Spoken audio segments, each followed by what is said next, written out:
Of het hegere tal meldings van tiekenbieten komt omdat er meer tieken binnen, is bij GGD Friesland net duidelijk. Dat had echt te krijgen met het feit dat mensen zich er wat meer bewust van worden. En als het nou betekent dat er meer tieken binnen, dat doe ik net te zeggen. Bij scoutingclub Grutte Pier komen ze een soort in onrekking met tieken. Hielendal nooit ze op kamp binnen midden in de natuur. Een gevaarlijk plak is een veld dat het gas heeg stiert. De leerling had er dan ik rekken mee in de activiteiten. Het is wel dat wij het programma er wel op afstemmen. Dus als wij een spel hebben waar hoog gras is of in het bos. En dat we dan wel 's avonds zeggen van nou, denk er eventjes om. Check jezelf eventjes. Weet je, als je dan gaat tanden poetsen of gaat douchen, dat je daar eventjes om denkt. Op het stuit zitten ze maar de scouting op een eiland bij Grauw. De groep scouts is tussen de 11 en 16 hier. De leerling drukt de band op het hert om er goed om te tinken.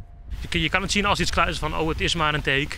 Weet je, maar met kinderen denken van nou ja, dat komt wel, het zal allemaal wel. Maar weet je, de leiding weet wat de gevolgen zijn. Dus we drukken er wel echt goed op van nou jongens, denk er goed om.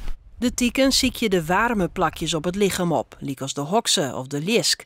De bisjes zoeg je haren daar vast. Ik hier daarvoor nog net zo'n soort les van. Ik wil les bij de opening van Zeewolde.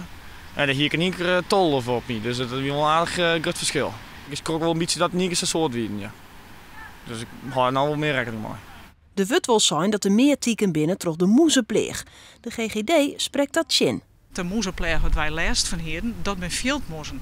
En het RIVM had een aantal van die veldmoezen onderzocht, om oren redenen ook. En die hadden geen teken. Dus de moezen die het teken hebben, die zitten in een bos. Dus er is wel theoretisch een relatie, maar het is net zo dat het nou volle slimmer wordt, omdat wij zo volle moezen hebben. De scouts moeten er in alle gevallen goed om tinken. Als de tiek binnen 24 uur voorthellen wordt, is er niet aan de hand.